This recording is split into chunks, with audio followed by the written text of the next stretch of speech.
Assalamualaikum warahmatullahi wabarakatuh. Di sini saya akan mempresentasikan tentang sistem organisasi kehidupan. Presentasi ini dibuat untuk memenuhi tugas individu mata kuliah konsep dasar IPA dengan dosen pengampu Dr. Sri Sulistyorini MPD oleh saya sendiri dengan NIM 14014211186 Isra Yumna Asif. Baik, yang pertama, pengertian sistem organisasi kehidupan.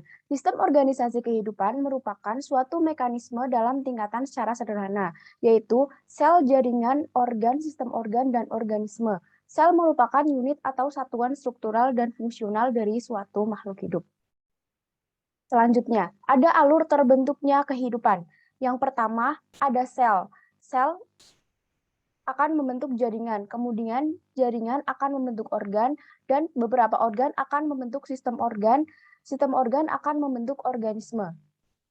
Selanjutnya, tingkat organisasi kehidupan. Tingkat organisasi kehidupan merupakan salah satu materi biologi yang membahas mengenai tingkatan-tingkatan dalam kehidupan, dimulai dari tingkatan terendah hingga tertinggi. Dimulai dari terendah, yaitu yang pertama ada sel. Setiap makhluk hidup tersusun atas sel. Ada makhluk hidup yang tersusun atas satu sel atau disebut dengan uniseluler. Ada pula makhluk hidup yang tersusun atas banyak sel atau multiseluler. Sel merupakan unit struktural dan fungsional terkecil dari makhluk hidup.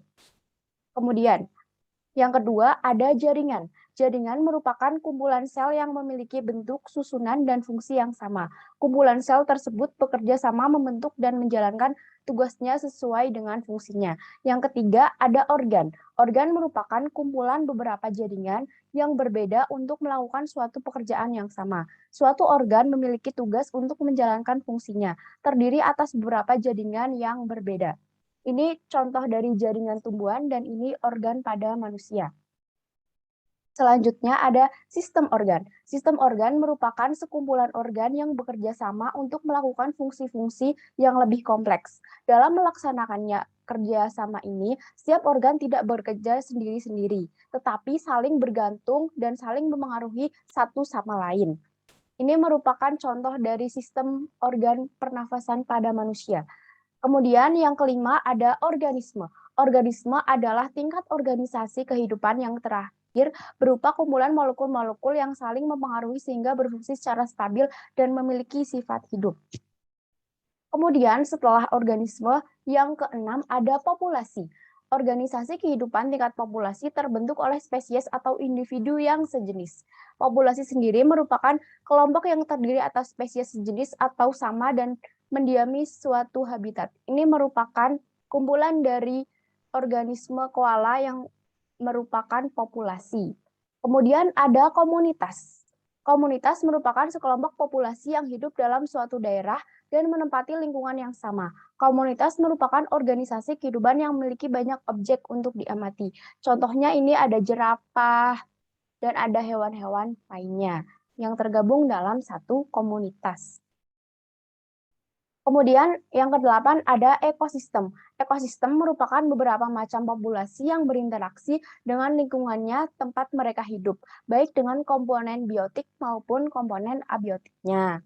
Kemudian, yang kesembilan ada bioma. Bioma merupakan organisasi kehidupan yang cukup beragam, khususnya jenis makhluk hidup di dalamnya. Bioma adalah salah satu daerah daratan yang luas di bumi bercirikan jenis tumbuhan dominan di daerah tersebut. Contohnya, ada gurun, padang rumput, taiga, hutan hujan tropis, hutan gugur, dan tundra.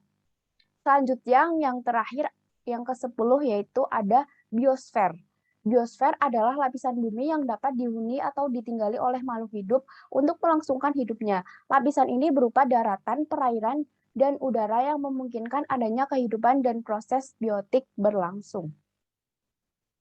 Baik, sudah selesai materinya. Yang dapat disimpulkan dari materi tadi yaitu makhluk hidup diciptakan begitu kompleks, mulai dari jutaan maupun miliaran sel yang kemudian menjadikan kita sebagai manusia yang utuh.